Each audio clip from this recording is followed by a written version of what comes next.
बोले पारस ने की जय। पंच परमेश्वरी भगवान ने की जय। स्तुति रहे सब जीव जगत के, कोई कभी ना घबरावे।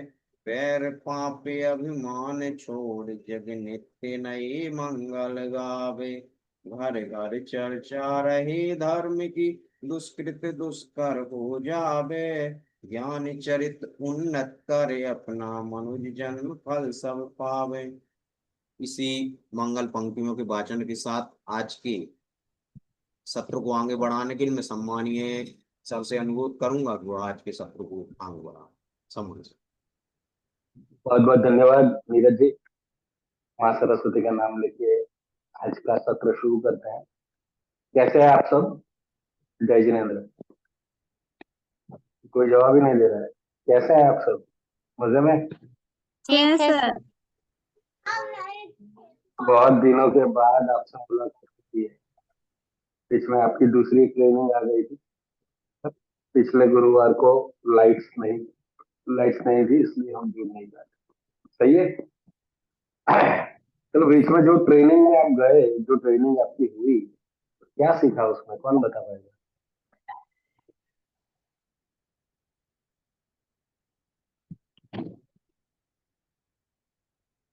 देखो, बोलने का अवसर बहुत कम मिलता है, जब मिलता है ना तो ले लेना चाहिए। जय सावित्री जी जिनेन्द्र। का। हाँ, जय जिनेन्द्र। सरिता जी बोलिए।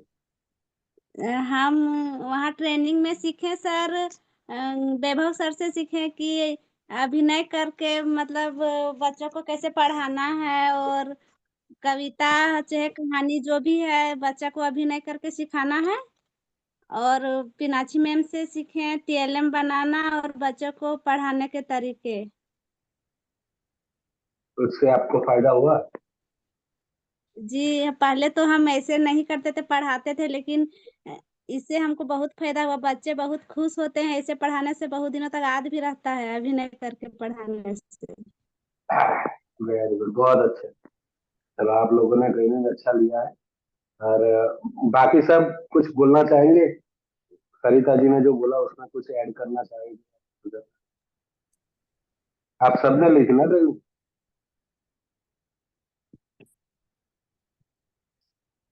सावित्री जी का माइक ऑन है, तो सावित्री जी आपको ही पहले चांस देते हैं। आप बताइए, क्या सीखा आपने ट्रेनिंग में? सर सावि- सर हम ट्रेनिंग नहीं किए थे। आप नहीं थे? चलो, कोई बात नहीं। छुट्टी में हम थे। ओके। और किसी ने ली हो ट्रेनिंग और कुछ बताना चाहता हो?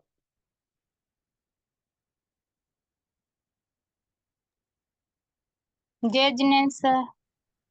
जय जिनेन्द्र। मंजू जी बताइए।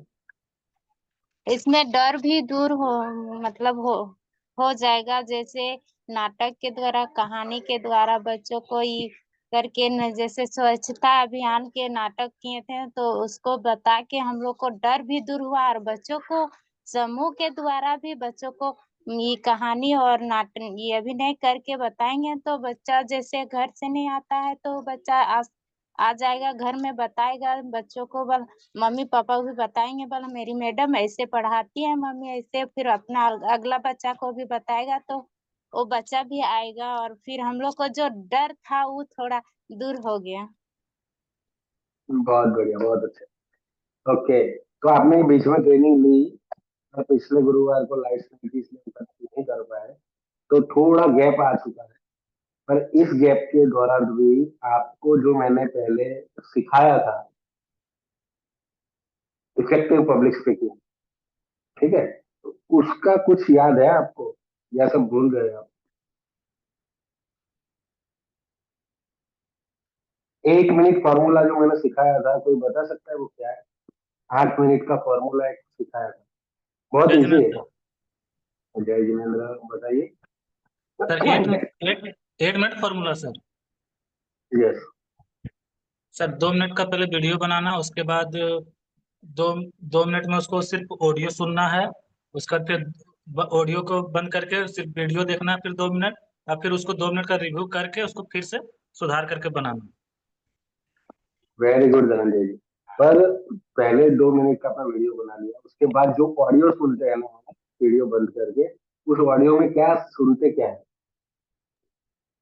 वो मतलब ले किसमें मात्रा में मिस्टेक हो रहा है, कब रुकना चाहिए, कब आवाज तेज में बोलना चाहिए, कब नॉर्मल आवाज में बोलना चाहिए, वो देखना है ऑडियो में।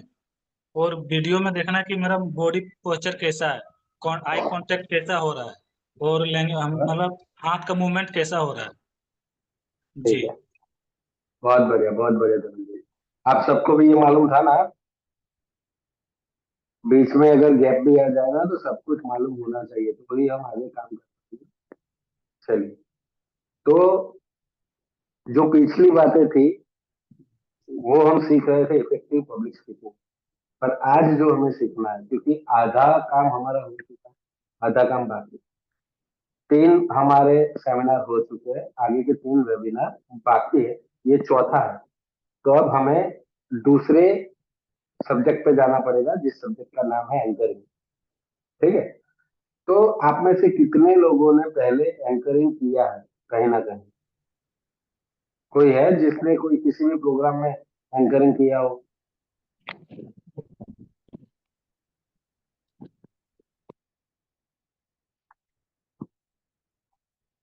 हाथ ऊपर कर सकते हैं तो मुझे दिखेगा। चलिए, लगता है किसी ने एंकरिंग किया नहीं। ओके, देखा है एंकरिंग करते हुए किसी को?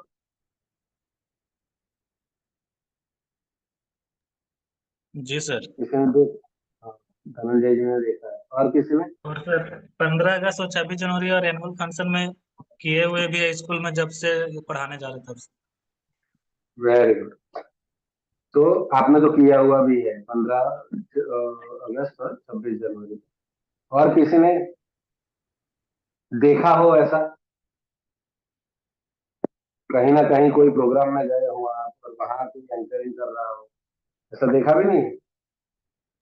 देखे हैं सर। देखा देखे हैं है, सर। Very good. तो 3-4 बार पूछने के बाद ही बताते हैं आप। चलिए, तो मंजू जी आप बताइए, आपने जो देखा है एंकरिंग, उसमें आपको पसंद क्या आता है?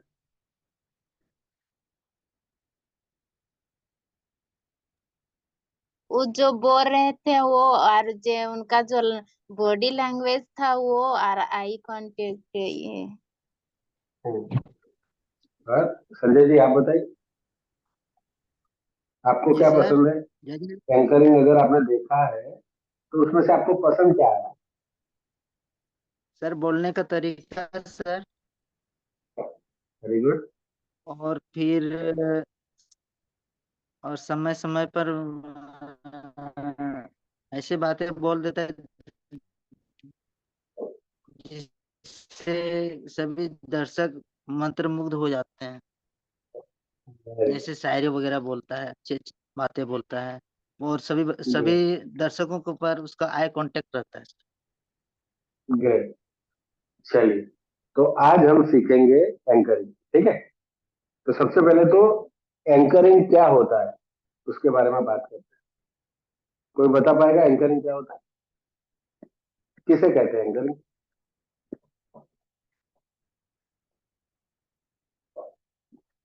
सर बताइए। हाँ सर, जो प्रोग्राम होता है सर उसको संचालन करना ही शायद एंकरिंग होता है। उसका एक व्याख्या है। व्याख्या जी जी। ऐसा है कि ऑडियंस जो है, उस ऑडियंस को और मंच के ऊपर जो लोग हैं, उन दोनों के बीच की जो कड़ी है उसे एंकर कहते हैं। एंकर ही स्टेज के ऊपर जो भी हो रहा है वो ऑडियंस को समझाएगा और ऑडियंस को पकड़ के रखेगा कि वो जो प्रोग्राम चल रहा है ना उसको देखे, उसको समझे और उससे कुछ सीखे। ठीक है, तो ये होती है एंकरिंग, जो ऑडियंस को जकड़ के रखे प्रोग्राम के बारे में, प्रोग्राम क्या है, किस तरीके से चलेगा, ये पूरा मैनेजमेंट जिसके हाथ में होता है उसे एंकर कहते हैं। ठीक है, उसे हम होस्ट भी कहते हैं। एंकरिंग 3 प्रकार की होती है, 3 अलग अलग प्रकार की एंकरिंग होती है। उसमें से जो पहली एंकरिंग है वो कैसी होती है? वो टेबल कुर्सी के ऊपर बैठ के की जाती है। स्टेज के ऊपर कार्यक्रम हो रहा है, इस तरफ ऑडियंस बैठी है, बीच में सबको डायरेक्ट ना दिखे उस तरीके का एक टेबल और कुर्सी दे दी गई होती है, वहां पे बैठ के आपको पूरा कार्यक्रम के बारे में बताना होता है, उसे भी कहते हैं इंटरव्यू। ठीक है, उसमें क्या होता है, आपके पास पूरा एजेंडा तैयार रहता है, पूरा कार्यक्रम जो भी होने वाला है वो पूरा तैयार होता है, लिखा हुआ, और आपको सिर्फ पढ़ के उसमें बोलना होता है। ठीक है, ये है नॉर्मल एंकरिंग। दूसरा एंकरिंग ये है कि उसमें आप स्टेज के ऊपर है, वहां पे एक पोडियम रखा है, और पोडियम के ऊपर आप पोडियम के पास में खड़े हैं, और पोडियम के ऊपर आपका स्क्रिप्ट पड़ा है, और वहां से आपको ऑडियंस के साथ hand movement, hand gesture, posture and eye contact के साथ ऑडियंस से बातें करनी है, और वहां जो लिखा हुआ है उसको पढ़ के आपको बोलना है। ठीक है, तीसरा एंकरिंग और सबसे ज्यादा जो कठिन है वो एंकरिंग है, उसे कहते हैं होस्टिंग। उसमें ना तो टेबल कुर्सी होती है, ना ऊपर पोडियम पे आपको खड़ा रहना होता है, आपको माइक हाथ में लेके पूरे स्टेज के ऊपर घूमना होता है, जहां पे आपका पूरा बॉडी दिखेगा ऑडियंस को, वहां पे आपका पूरा पूरा बॉडी का जेस्चर पोस्चर दिखेगा, आई कांटेक्ट दिखेगा, आपके पास लिखा हुआ कुछ नहीं होगा, सिर्फ छोटे छोटे कार्ड्स होंगे जो आपके हाथों में आपने पकड़ के रखे होंगे, और उस कार्ड्स में सिर्फ ओपनिंग लिखा हुआ होता है कि अभी आपको क्या करना है, वो एजेंडा सिर्फ लिखा हुआ होता है, उसके बाद का सारा आपको मुंह जुबानी बोलना होता है। ठीक है, तो ये 3 प्रकार के एंकरिंग होते हैं, और तीनों एंकरिंग हमें यहाँ सीखना है। चलिए आगे बढ़ते हैं।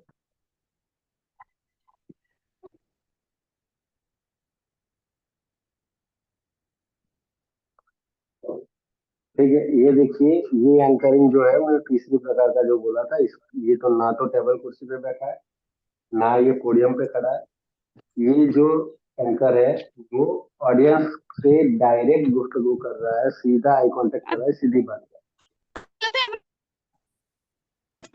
बाकी जिसका भी माइक्रोफोन ऑन है वो प्लीज ऑफ कर दीजिए, म्यूट कर दीजिए। टाइम नहीं कि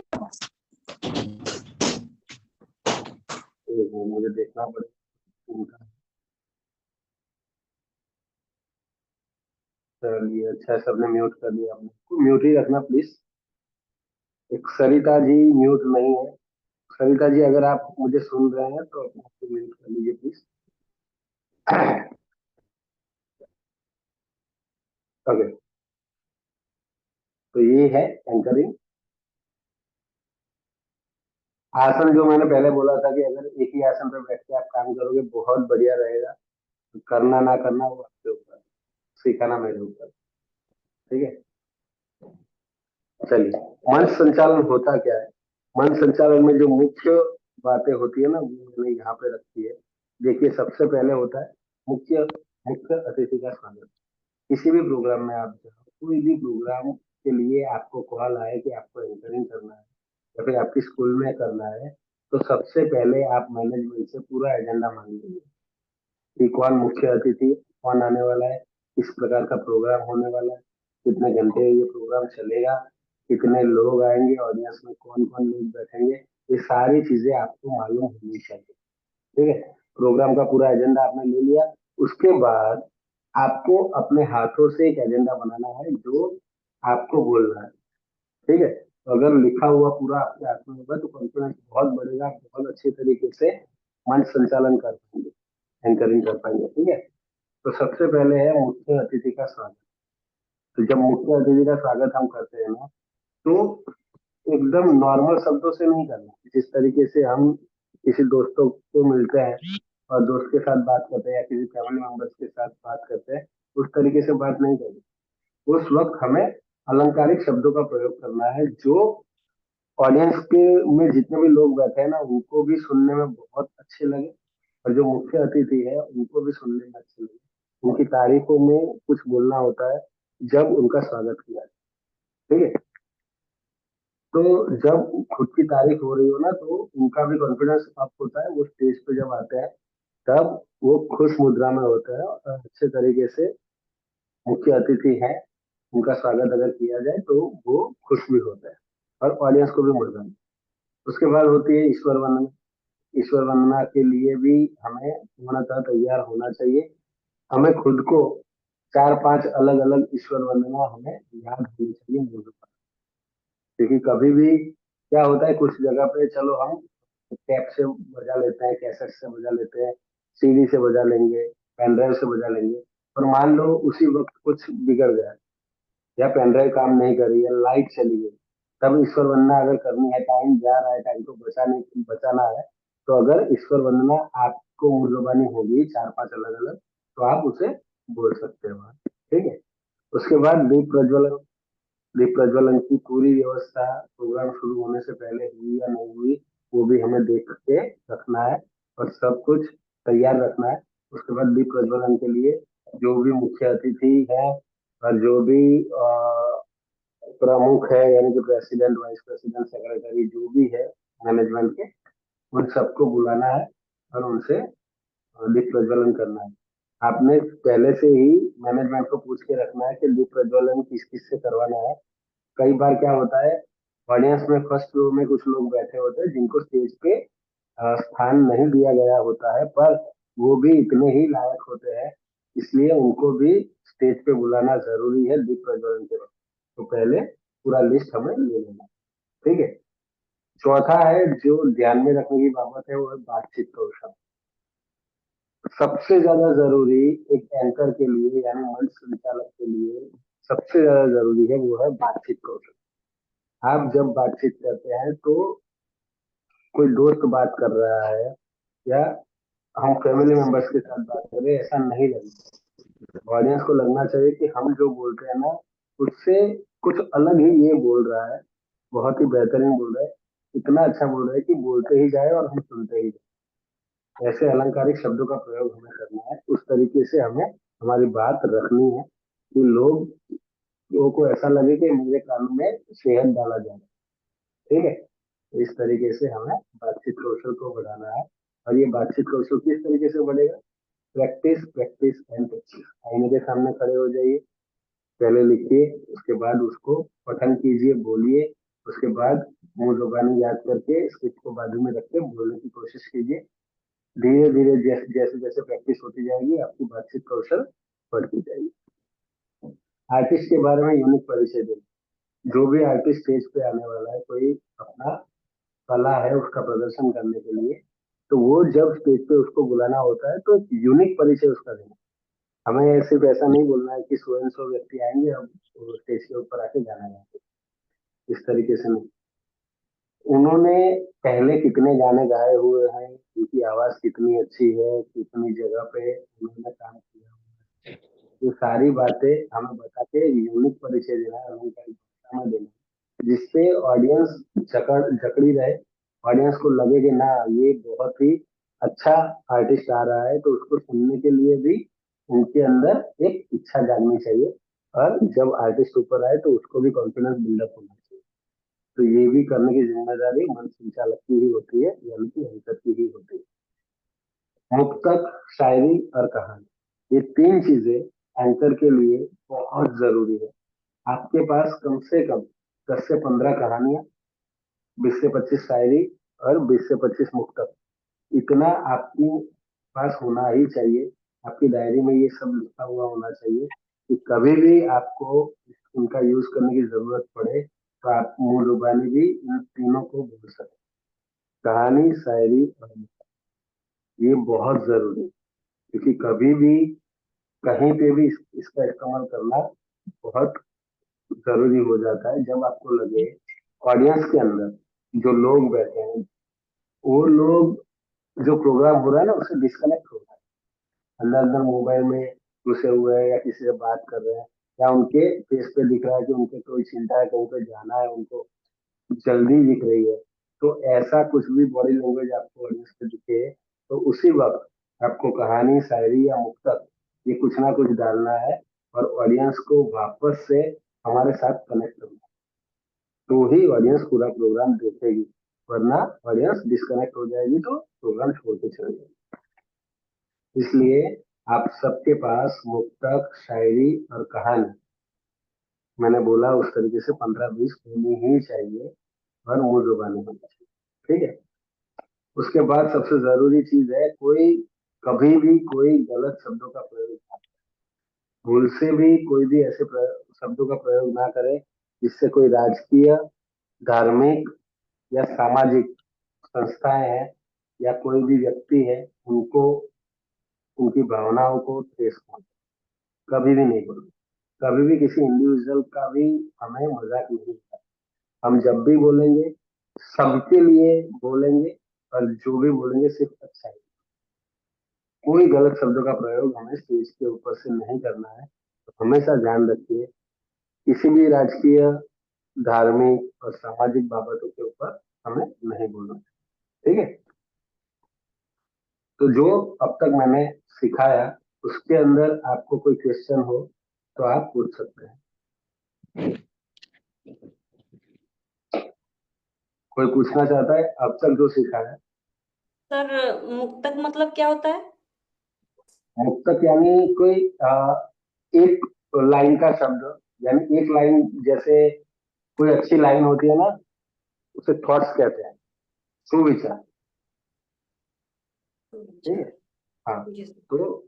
तो बहुत सारे लोगों ने सुविचार किए हैं, जैसे स्वामी विवेकानंद जी ने कहा है, उठो जागो और ध्येय प्राप्ति ना हो तब तक काम करते रहो। ठीक है, तो ये सारे जो एक एक वाक्य के सुविचार है ना, उसको भी आप यूज करें। उसके अलावा किसी को कुछ पूछना है जो अब तक सीखा उसके उसमें कोई आपका क्वेश्चन है?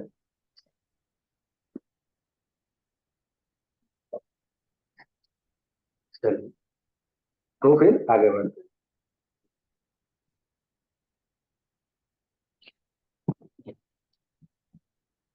सेल्फ ग्रूमिंग या सौंदर्य कौशल, ये बहुत जरूरी है एक एंकर के बाद, एक एंकर के लिए।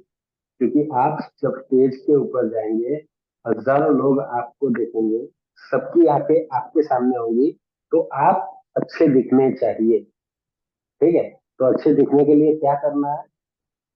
तो सबसे पहले तो अपने आप के बारे में जानना है। तो अपने आप के बारे में अगर आपको जानना है तो आपको सबसे पहले, सबसे ज्यादा कौन जानता है? कौन बताएगा? आपको सबसे ज्यादा कौन जानता माँ बाप। है? चलिए, माँ बाप। और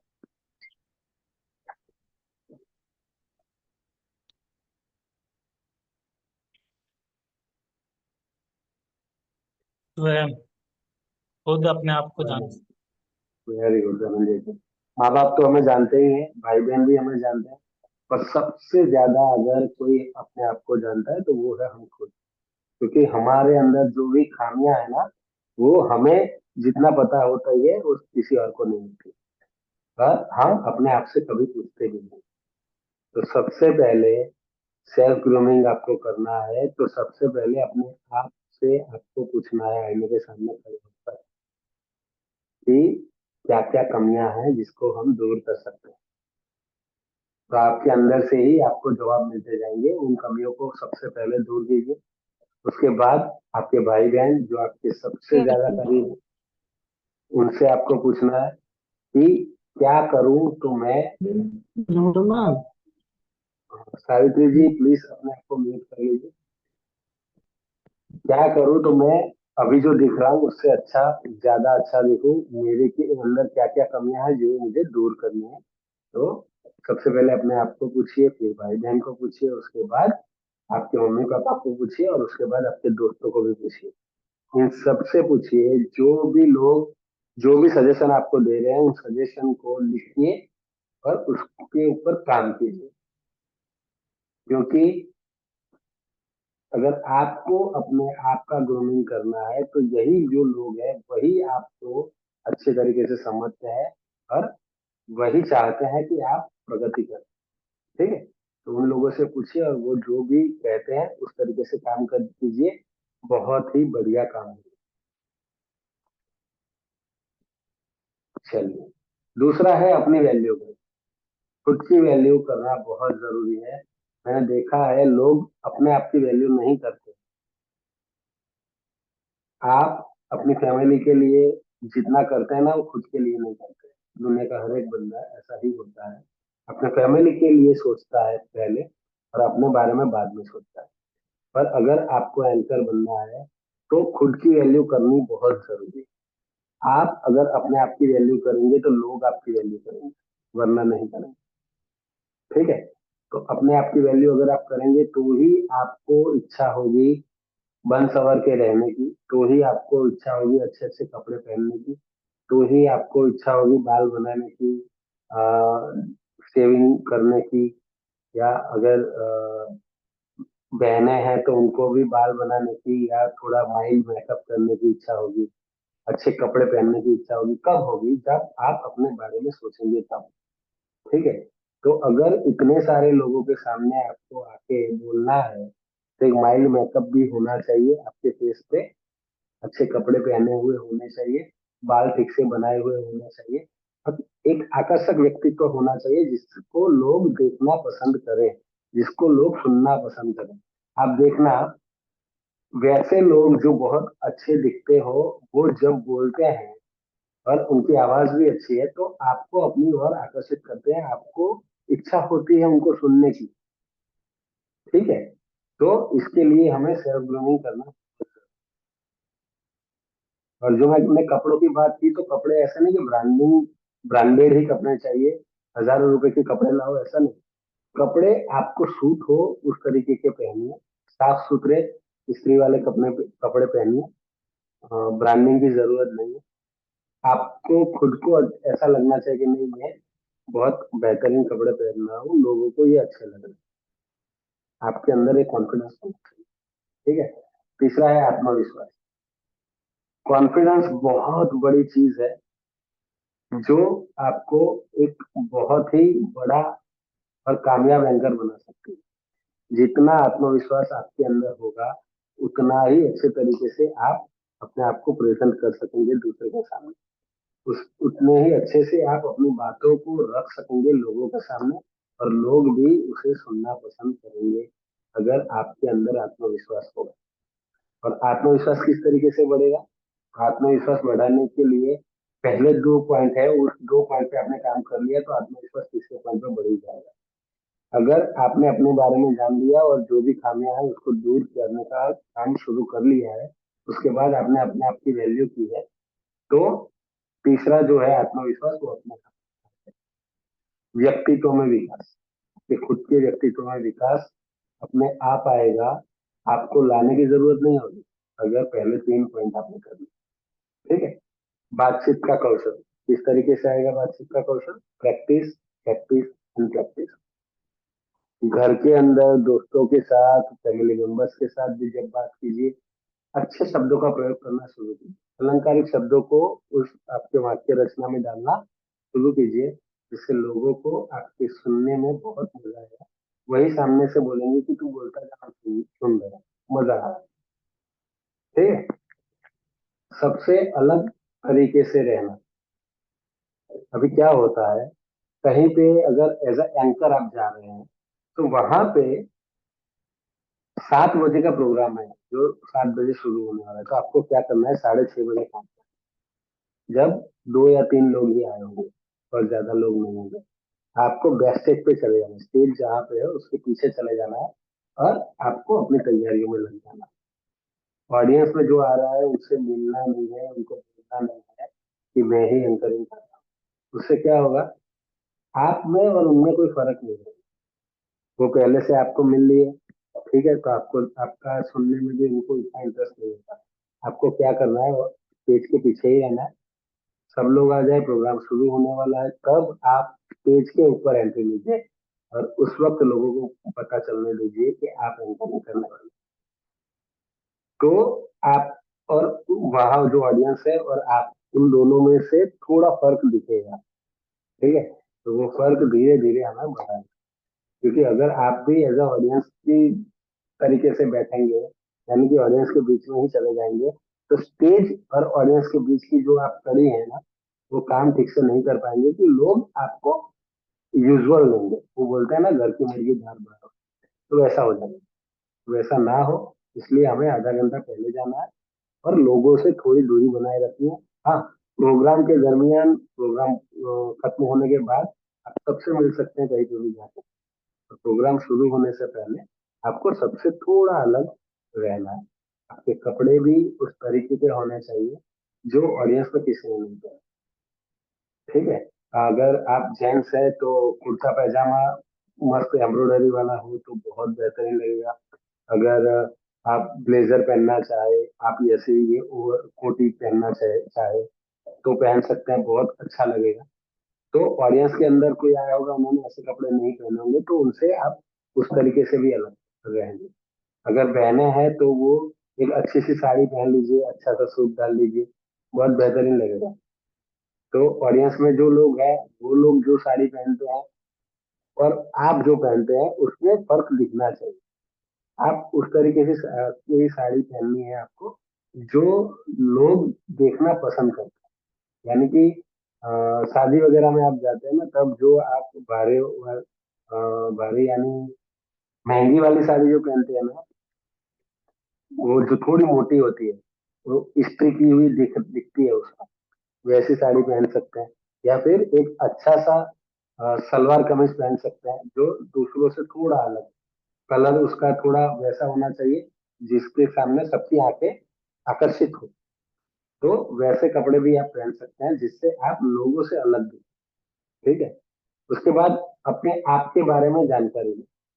जिस तरीके से सबसे पहला पॉइंट था अपने आप के बारे में जाना, आपने खुद के बारे में जाना, अपने आप से पूछा, माँ बाप से पूछा, भाई बहनों से पूछा। अभी अपने आप के बारे में जानकारी ली, यानी कि प्रोग्राम खत्म होने के बाद ऑडियंस में जो लोग बैठे थे उनसे मिलिए और उनसे पूछिए कि एंकरिंग कैसी लगी आपको। ठीक है, तो वो लोग जो जवाब देंगे ना वो सुनिए, वो आपके बारे में जानकारी आपको देगा कि ये चीज मुझे अच्छी लगी, ये चीज, आपकी ये कहानी बहुत बढ़िया थी, आपकी आवाज बहुत अच्छी है, आप जो उतार चढ़ाव में बात करते हैं ना वो बहुत बेहतरीन लगता है, आपका शायरी बोलने का अंदाज बहुत बढ़िया है। ठीक है, लोगों को कनेक्ट करने की आपकी जो कला है वो बहुत बेहतरीन है। ऐसे शब्द आपको जानने मिलेंगे। तो आपको अपने बारे में जानकारी लेना बहुत जरूरी है। कहीं पे अगर कुछ लैक हो रहा है, कुछ ठीक से नहीं हो रहा है, वो भी लोग आपको बताएंगे। तो वो भी अगर आपको बताएंगे तो दूसरे प्रोग्राम में आप उसमें सुधार ला सकते हैं। समझ में आ रहा है? ओके। उसके बाद है स्वस्थ रहना और भोजन का ध्यान रखना। जब भी आपका प्रोग्राम है, मान लो 10 दिन के बाद आपका प्रोग्राम है, तो उस 10 दिन के बीच में आपको बाहर का जो खाना आप खाते हैं ना वो बंद कर देना। जिससे क्या होगा, आपका तबीयत नहीं बिगड़ेगा। स्वस्थ रहना है, भोजन का ध्यान रखना है। अगर आपकी तबीयत बिगड़ गई जब आपको जाना है उसके 2 दिन पहले या उसके 1 दिन पहले या उसी दिन, तो आप अपने फुल ऑफ कॉन्फिडेंस में, आपकी पूरी शक्ति में ये काम नहीं कर पाएंगे और उससे क्या होगा, पूरा प्रोग्राम बैठ जाएगा। अगर एंकर बैठा हुआ है, अगर एंकर बोल रहा है उससे लोग कनेक्ट नहीं कर पा रहे हैं, अगर आप बीमार हैं तो आप उतना अच्छी तरीके से नहीं बोल पाएंगे, वो 100%। तो अगर आप स्वस्थ नहीं है और जाकर प्रोग्राम करता है, प्रोग्राम पूरा बैठ जाएगा, लोगों के माइंड में एक आपकी छाप जो है, आपकी तस्वीर जो है वो ऐसी हो जाएगी कि नहीं, इनको एंकरिंग इतना अच्छा नहीं आता। तो फिर उसके बाद हमें प्रोग्राम मिलना बंद हो जाएगा। इसलिए स्वस्थ रहना है, भोजन का ध्यान रखना है, कोई बाजार की कोई चीज नहीं खानी है जिससे आपकी तबीयत बिगड़े। ठीक है, और लास्ट जो है वो अपने आप से प्यार करें, खुद से प्यार करें, बहुत जरूरी है। जैसे मैंने दूसरे पॉइंट में बताया था, अपनी वैल्यू का, अगर आप अपने आप से प्यार करेंगे तो आप खुद के लिए भी अच्छे अच्छे कपड़े लाना, अच्छा मेकअप करना, बाल ठीक से बनाना, शेविंग ठीक से करना, ये सारी चीजों में ध्यान देना शुरू करेंगे। अगर अपने आप से प्यार करेंगे तो ज्यादा से ज्यादा कहानियां कहाँ से इकट्ठा करूं, ज्यादा से ज्यादा शायरियाँ कहाँ से लाऊं, सुविचार कहाँ से लाऊं, ये सारी चीजें आपको काम करने के लिए आगे बढ़ाती रहेगी। और आप फिर नेट से ढूंढिए, अपने दोस्तों से ढूंढिए, किसी कहानी की किताबों में ढूंढिए, शायरी की किताबों में ढूंढिए, कहीं से भी आपको ये सारी चीजें मिल जाएंगी। उसकी एक डायरी बनाए और मुंह जुबानी उसे याद करने की कोशिश कीजिए। ठीक है, ये सारी चीजें अगर आप करेंगे बहुत ही अच्छे एंकर बनेंगे। तो अब तक मैंने जो आपको बताया उसमें कोई क्वेश्चन शुरुआत से लेके अब तक कोई सवाल है तो आप पूछ सकते हैं प्लीज।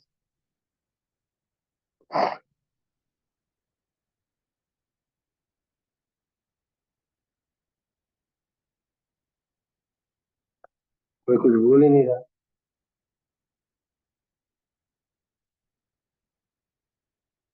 चलिए, तो मैंने जब आपको इफेक्टिव पब्लिक स्पीकिंग सिखाया था ना, उस वक्त मैं आपको नियत कार्य देता था डेली वीडियो भेजने के लिए। कितने लोगों ने वीडियो भेजा है?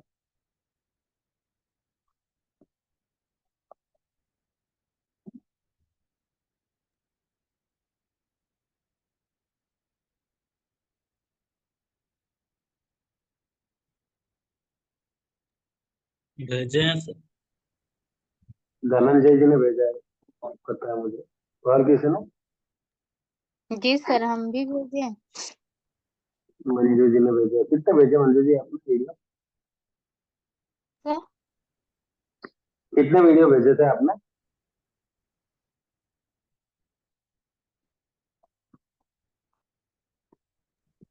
एक था भ्रष्टाचार, लोकतंत्र और ये क्या था?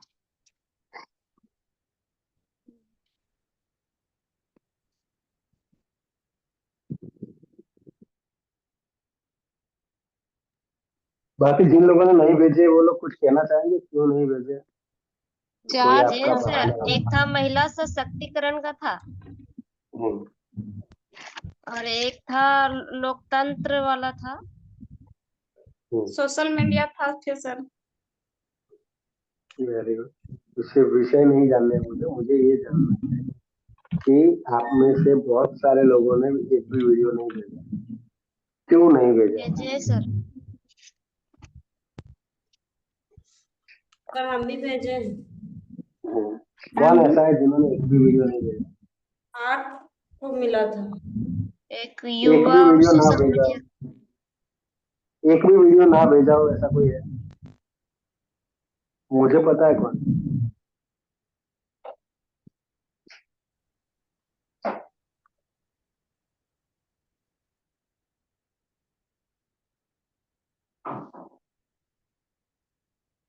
चलिए कोई बात नहीं। जो मैंने सब्जेक्ट आपको दिए थे उसमें सबसे अच्छा सब्जेक्ट कौन सा लगा आपको? कौन बताया? आधुनिक भारत में शिक्षा का महत्व। महिला सशक्त आधुनिक भारत में शिक्षा का महत्व। चलिए, महिला सशक्तिकरण किनको अच्छा लगा? मंजू जी? जी सर। वेरी। चलिए, अभी मुझे किसी से बात करनी है। अंजू जी, आप जब से आए कुछ बोले नहीं। माइक ऑन कीजिए। मैं कुछ सवाल पूछूंगा, बहुत इजी है यस कि सर। हाँ, जो मैंने सैंडविच फॉर्मूला सिखाया था ना, सैंडविच यस फॉर्मूला, सर। हाँ, जी सर। उसके सैंडविच फॉर्मूला सिखाया था ना मैंने। जी सर, 15% हमें पहले का कहानी या किसी से स्टार्ट करना चाहिए। उसके बाद 75% है बीच का। उसके बाद लास्ट में है फिर 15%। गिनिए, 15, 75 और 15 कितने हुए?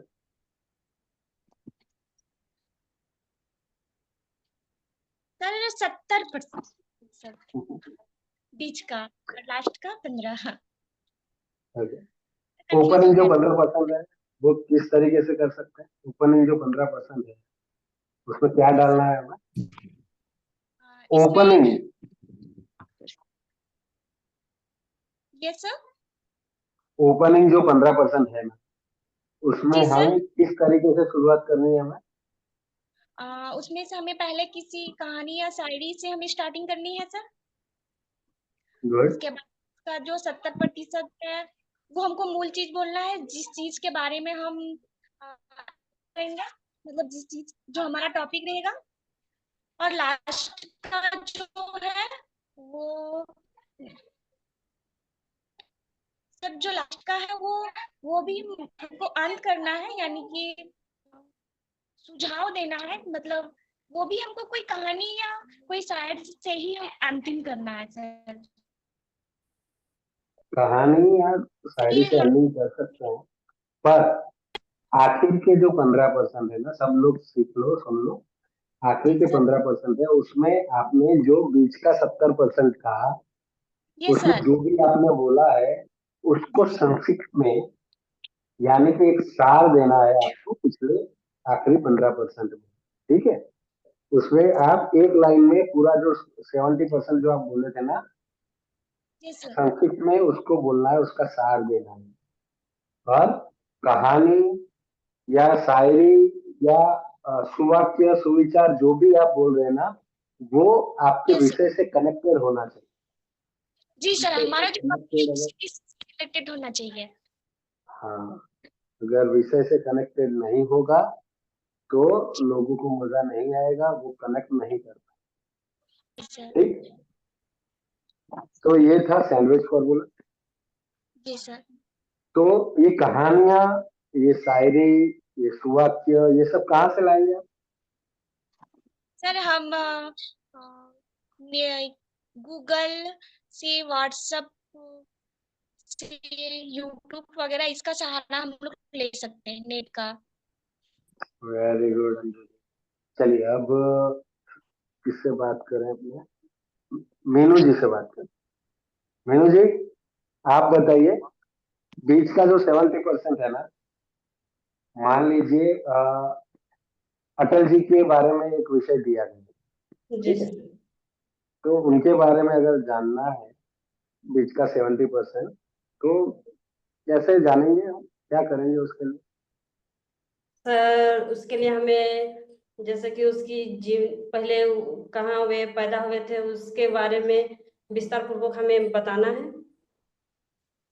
उसके हाँ, बाद पर हमें मालूम थोड़ी होगा, लाएंगे कहाँ से सारे डेटा?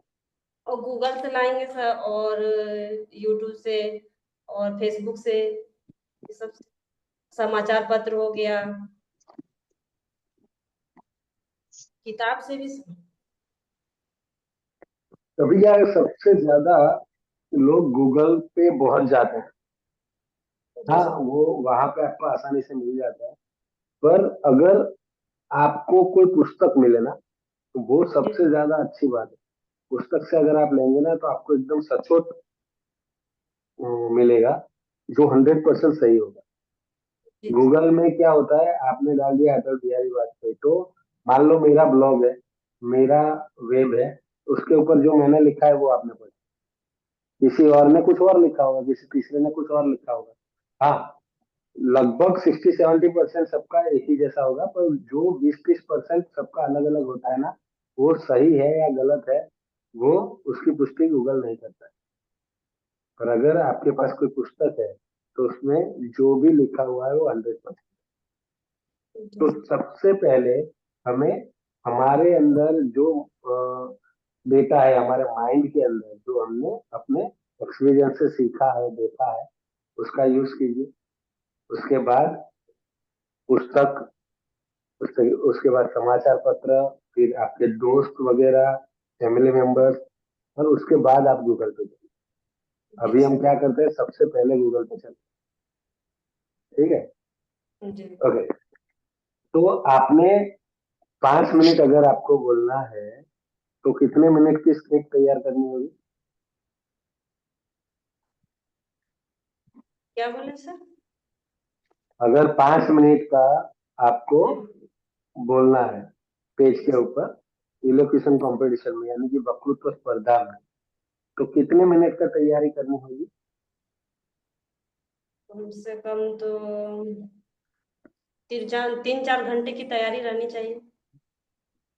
तैयारी 3-4 घंटे करनी होगी आपको, पर आपके पास जो स्क्रिप्ट है ना, वो कम से कम 15 मिनट चल सके उतनी होनी चाहिए, तो ही आप 5 मिनट बोल पाएंगे। जी ठीक सर है, वो होता क्यों? क्योंकि हर एक वक्ता 3 अलग अलग स्क्रिप्टों में काम करता है। एक जो उसने तैयार की है, दूसरी वो जो स्टेज के ऊपर जाके बोलना चाहता है, और तीसरी वो जो स्टेज के ऊपर जाके बोलता है। तीनों स्क्रिप्ट अलग अलग होती है। आपने जो तैयारी की होती है पूरा आप बोल नहीं पाते, और जब आप जाके बोलते हैं ना, तब जब नीचे उतरते हैं तब आपको लगता है यार मुझे ऐसा नहीं, ऐसा बोलना था। तो मेरे साथ ठीक है, ऐसा ही होता है, सबके साथ ऐसा होता है, इसीलिए मैं जाने बोलता के हूँ। बाद भूल जाते हैं। हाँ हाँ, इसीलिए मैं बोलता हूँ कि अगर आपको 5 मिनट का स्क्रिप्ट तैयार करना है तो 15 मिनट का स्क्रिप्ट तैयार करके जाओ। तो क्या होगा, आपके माइंड के अंदर 15 मिनट का स्क्रिप्ट तैयार है और आपको बोलना है सिर्फ 5। तो जैसे जैसे आप बोलते जाएंगे ना, वैसे वैसे आपका माइंड वो थॉट आपके जुबान तक पहुंचाता जाएगा और आप बोलते जाएंगे, कहीं पे भी अटकेंगे नहीं। और जब आप बोल के नीचे आएंगे, स्टेज से नीचे उतरेंगे, तब एक सेटिस्फेक्शन लेके उतरेंगे कि जो मैंने तैयारी की थी, जो मुझे बोलना था वह मैं बोल पाई या बोल पाया। होता क्या है, हम 5 मिनट की स्क्रिप्ट के लिए 5 मिनट की स्क्रिप्ट तैयार करते हैं, सबसे पहला ये। दूसरा क्या होता है, जब ऊपर जाके बोलना शुरू कर देते हैं तब हमने रट्टा लगाया हुआ होता है। इसलिए क्या होता है कि अगर सेकंड नंबर पैराग्राफ है उसको मैंने शुरू करना है, तो शुरुआत की जो लाइन है वो मैं भूल गया हूँ, बाकी सारा मुझे है। और जब तक वो शुरुआत की लाइन मेरे माइंड पे क्लिक नहीं होगी ना, तब तक आगे का मुझे याद ही नहीं। तो क्या होगा, हम ब्लैंक हो जाते हैं, थोड़ी देर के लिए खड़े हो जाएंगे। अगर थोड़ी देर के लिए स्टेज के ऊपर आप ब्लैंक हो गए ना, तो आपका माइंड आपको तुरंत ही संदेशा भेजना शुरू कर सकता है कि भैया तेरे से नहीं होगा, चल बैठ जा, चल बैठ जा, अभी नहीं याद आएगा, अभी नहीं याद आएगा।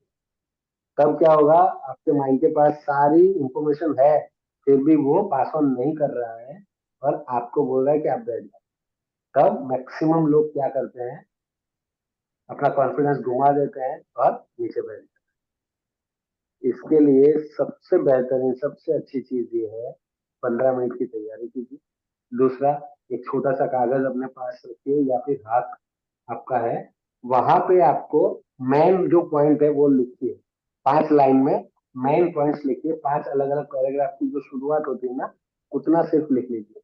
तो जब आप बात करते हैं आपको लगता है कि मैं मुझे याद नहीं आ रहा, तो ऐसे आप बात कर रहे हैं लोगों से, वहां पे आप हाथ ऐसे करके देख सकते हैं। वहां पे आपको पहली लाइन आपने देख ली तो आपको पूरा पैराग्राफ याद आ जाए, क्योंकि आपने तैयारी की हुई है, पढ़ा हुआ है उसको, तो आप बहुत अच्छे तरीके से बोल सकते हैं। या फिर अगर पोडियम पे खड़े होकर बोलना है तो एक चीट बना लीजिए, 5 अलग अलग जो पॉइंट्स है उसकी, और वो चीट पोडियम के ऊपर रख लीजिए। आप बहुत अच्छे तरीके से पूरी स्क्रिप्ट बोल सकेंगे। कभी भी पूरी स्क्रिप्ट हाथ में लेके मत जाना, उससे आपके मार्क्स कट हो सकते हैं और लोगों को भी लग सकता है कि ये पूरा पढ़ के बोलेंगी या बोलेगा। ठीक है, तो पूरा पढ़ के बोलने का हमारा काम नहीं है।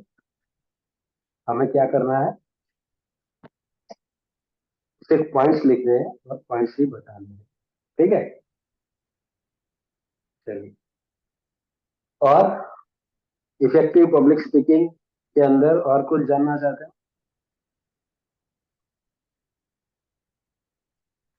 क्योंकि एंकरिंग का काम हमने शुरू कर दिया है, आने वाले दूसरे जो 2 वेबिनार है उसकी एंकरिंग और डिबेट की बात होगी, तो इफेक्टिव पब्लिक स्पीकिंग की बात अब नहीं होगी या बहुत कम होगी। तो अगर आपको इफेक्टिव पब्लिक स्पीकिंग के बारे में कुछ भी क्वेश्चन है तो आप अभी मुझसे पूछ सकते हैं, कहीं पे भी आपको कोई भी प्रॉब्लम आ रहा है। बहुत सारे फार्मूलाज मैंने आपको दिए हैं, जैसे सैंडविच फार्मूला है, 8 मिनट फार्मूला है। ठीक है,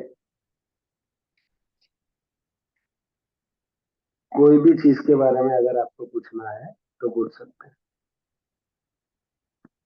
अगर नहीं पूछ रहे तो मैं आपसे पूछ। चलो सरिता जी, आपको पूछना, अगर आपको बोला जाए कि स्टेज के ऊपर आपको आके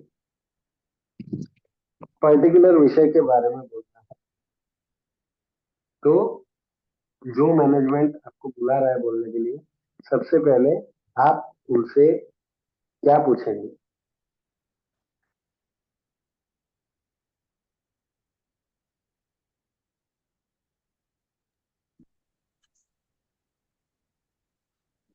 बताइए, आपको कॉल आया? चलो जी सर। सरिता जी, हाँ, आपको नारी सशक्तिकरण के बारे में बोलना है 5 मिनट, ठीक है? तो आपका सबसे पहला सवाल या रिएक्शन क्या होगा? पहले उसको नमस्कार बोलेंगे सर।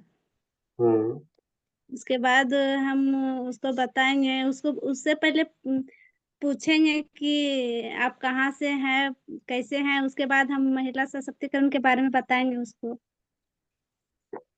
उसको बताना नहीं है, आपको तो स्टेज पे जाके बोलना है महिला ओह। सशक्तिकरण के बारे में। पर अगर मैंने आपको कॉल किया है, ठीक है, मैं आपको, आप मुझे अभी जानते नहीं है, मैंने आपको फोन किया है कि हेलो, आपका नंबर मुझे अंजू कुमारी जी ने दिया है कि सरिता जी बहुत अच्छा बोलते हैं, तो सरिता जी आपको स्त्री सशक्तिकरण के बारे में 5 मिनट बोलना है, ठीक है? तो आप क्या सवाल पूछेंगे मुझसे, क्या क्या बातें करेंगे आप मुझसे उस वक्त?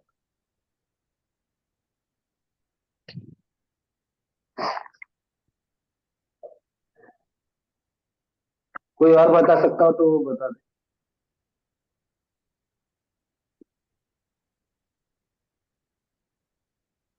अर्चना जी, आपने कुछ बोला नहीं, आप बताइए।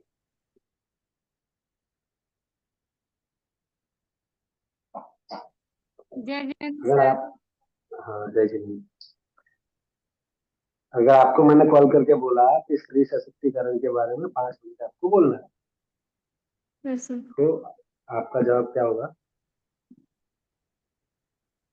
सर कौन है, क्या है, कहाँ से हैं, ये सब बता सकते हैं चलो, ना?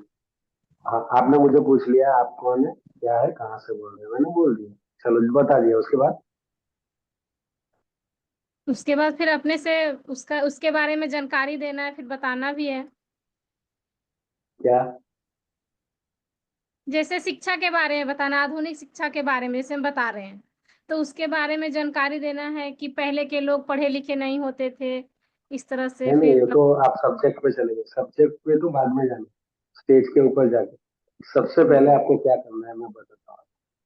सबसे पहले आपको उनसे पूछना है कि प्रोग्राम कौन सी तारीख को है, क्या समय है, सुबह का है, शाम का है, ऑडियंस में कितने लोग होंगे, कौन लोग होंगे, बच्चे हैं, कॉलेज जाने वाले नवयुवान हैं, अ, वृद्धाश्रम के वृद्ध हैं, डॉक्टर्स हैं, एडवोकेट्स हैं, बिजनेसमैन हैं, ऑडियंस कौन है, ठीक है?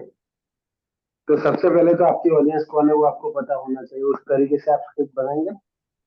उसके जी बाद सर। आपको पता होना चाहिए कि ऑडियंस कितनी है, 50 लोग हैं, 100 लोग हैं, 200 लोग हैं, 500 लोग हैं, 5000, उसके मुताबिक आपकी स्क्रिप्ट बनेगी, ठीक है? प्रोग्राम किस जगह पे है, बहुत बड़ा हॉल है या फिर खुले में प्रोग्राम है, मंडप डाल के प्रोग्राम किया जाने वाला है, तो जैसी जगह होती ना उस तरीके की स्क्रिप्ट तैयार होती है।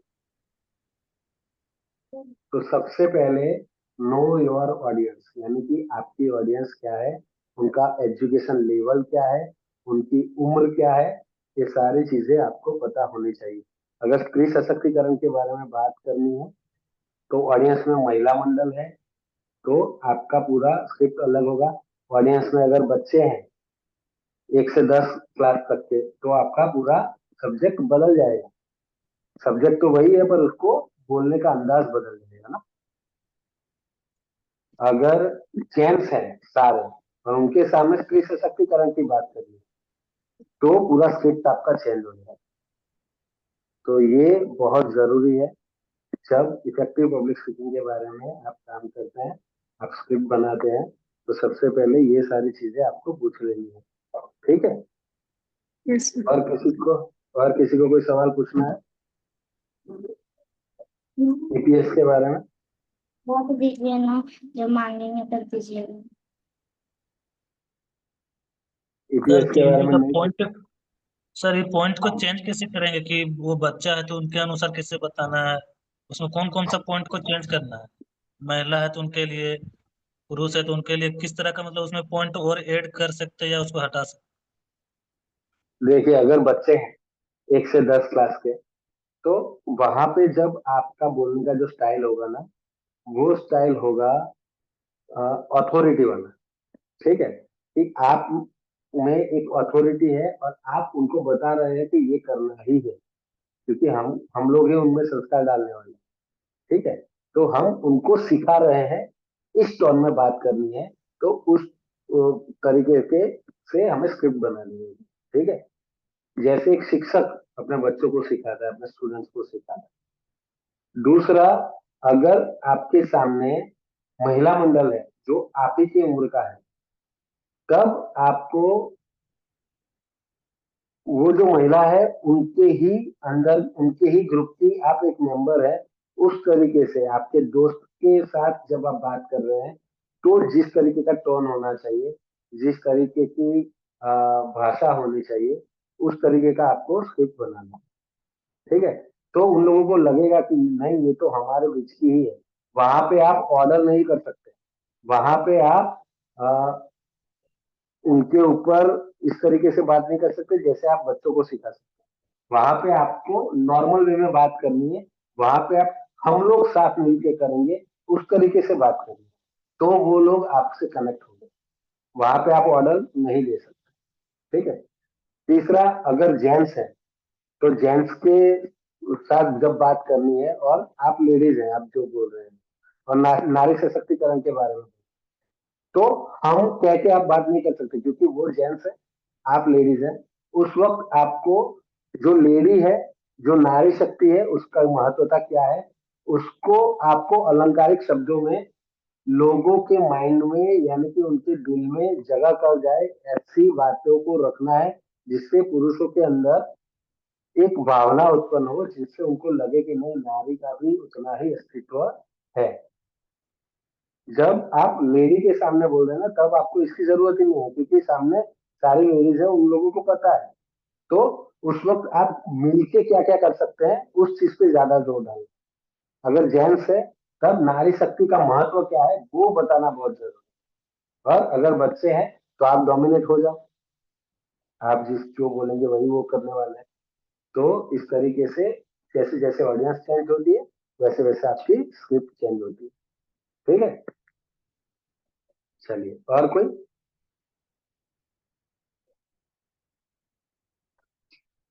ईपीएस के बारे में और कोई क्वेश्चन ना हो तो हम आगे बढ़ते हैं। ठीक है, चलिए।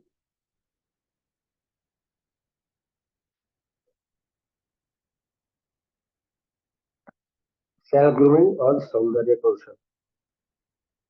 उसके बाद है बॉडी लैंग्वेज में कमी। हमारी बॉडी लैंग्वेज में कुछ ऐसी कमियां हैं जो एज ए एंकर नहीं होनी चाहिए। ठीक है, तो जब आप मन संचालन कर रहे हैं, तब आपकी बॉडी लैंग्वेज में ये जो नीचे दी गई है, ये सारी चीजें होनी चाहिए। मैं डालता रहता हूँ, जिस तरीके से बात करते रहते हैं उसको डीप में समझते जाएंगे। ठीक है, सबसे पहला है, बेफिक्र एवं गलत अंदाज में नहीं चलना चाहिए। जब आप ऑडियंस के सामने स्टेज के ऊपर होता है, तब आपका चलने का अंदाज भी बहुत ही जरूरी है। आपके चलने के अंदाज में कॉन्फिडेंस दिखना चाहिए। आपके कंधे जो है थोड़े ऊपर की ओर होने चाहिए, सीधे होने चाहिए, और सीधा सर रख के आपको चलना है। एकदम आत्मविश्वास के साथ पैर रखना है, जिससे लोगों को लगे कि इसकी बॉडी लैंग्वेज के मुताबिक इसके अंदर बहुत अच्छा कॉन्फिडेंस है। तो इस कॉन्फिडेंस में आपको चलना है। अगर आप वहां पे कंधे झुकाए हुए, गर्दन नीचे रखे हुए धीरे से चल रहे हैं, तो लोग आपसे कनेक्ट हो ही नहीं पाए, उसी वक्त आपसे डिस्कनेक्ट हो जाएंगे। ठीक है, तो हमारे चलने के अंदाज में भी हमारा आत्मविश्वास, हमारा कॉन्फिडेंस झलकना चाहिए। दूसरा, बढ़ा चढ़ाकर पेश ना करें। कभी कभी क्या होता है, कुछ एंकर जो होते हैं ना, ऑडियंस के अंदर जो लोग हैं, उनको जब ऊपर स्टेज पे बुलाते हैं, कोई मुख्य मेहमान है, किसी की बात करने, या कोई आर्टिस्ट आ रहा है, तो उसके बारे में हमने सिखाया हुआ होता है कि भाई अलंकारिक भाषाओं में उनका जो खूबी है उनकी वो लोगों के सामने रखिए, पर हमने ऐसा नहीं कहा होता है कि बढ़ा चढ़ा कर पेश कीजिए। तब अगर कोई एंकर बढ़ा चढ़ा कर पेश करता है जितना वो है ही नहीं, तो क्या होगा, जो मुख्य मेहमान है या जो आर्टिस्ट है उसको भी पता चल जाएगा कि मैं ये हूँ ही नहीं और ये बढ़ा चढ़ा के बात कर रहा है, तो उसका कॉन्फिडेंस लो भी हो सकता है। तो कभी भी हमें बढ़ा चढ़ा कर किसी को पेश नहीं करना है। जिसके बारे में हमें बात करनी है उससे पहले मिलके उनका पूरा परिचय हमें ले लेना है। उन्होंने क्या क्या चीजें प्राप्त की हैं अपने जीवन में, जो उनकी प्राप्ति है उसके बारे में हमें बताना। हाँ, उसको अलंकारिक शब्दों में डाल के आप बता सकते हैं, पर बढ़ा चढ़ा कर ज्यादा बोलने की जरूरत हमें नहीं है। ठीक है, तो ये हमें बहुत ध्यान रखना है।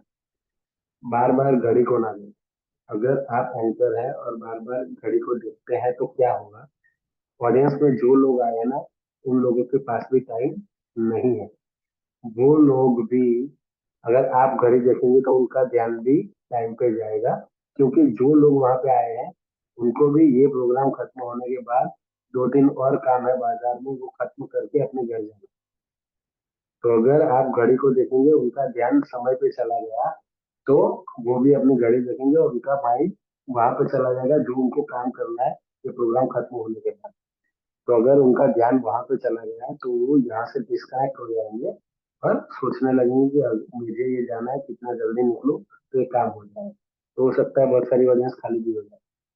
इसलिए बार बार घड़ी को नहीं देखना है, जिससे हमारा लो कॉन्फिडेंस दिखे और लोगों को टाइम के बारे में पता चले। तो ये नहीं करना है। उसके बाद खुद को दूसरे से अलग कर लेना। खुद को दूसरों से अलग करना है, उसी तरीके से खुद को दूसरों से अलग करना है। ये नहीं कि ऑडियंस के अंदर आपने बैक स्टेज से देखा कि हाँ मेरे तो बहुत सारे दोस्त आए, चलो उनसे जाके मिल लेता हूँ। उनसे जाके मिलने में अगर आपने बोल दिया कि आज एंकरिंग मैं करने वाला हूँ, तो वो लोग पहले से डिस्कनेक्ट हो जाए, क्योंकि घर की मुर्गी दाल बराबर होती है। ठीक है, तो पहले से खुद को अलग कर लो। प्रोग्राम खत्म होने के बाद आप उनसे मिलने जाओ। बातचीत के क्रम में अपने हाव भाव को नोटिस करें। जब आप स्टेज के ऊपर से बातचीत करते हैं ना, तब आपके खुद के हाव भाव को आपको नोटिस करना है कि आपके फेस पे स्माइल आ रही है या नहीं आ रही है, आपके हैंड जेस्चर पोस्चर ठीक से हो रहे हैं या नहीं हो रहे हैं, आपके फेशियल एक्सप्रेशन जो आप बोल रहे हैं उसको सामने वाले को दिखा रहे हैं या नहीं दिखा रहे हैं, और ऑडियंस का जो बॉडी लैंग्वेज है उसको आप कैच कर रहे हैं या नहीं कर रहे हैं।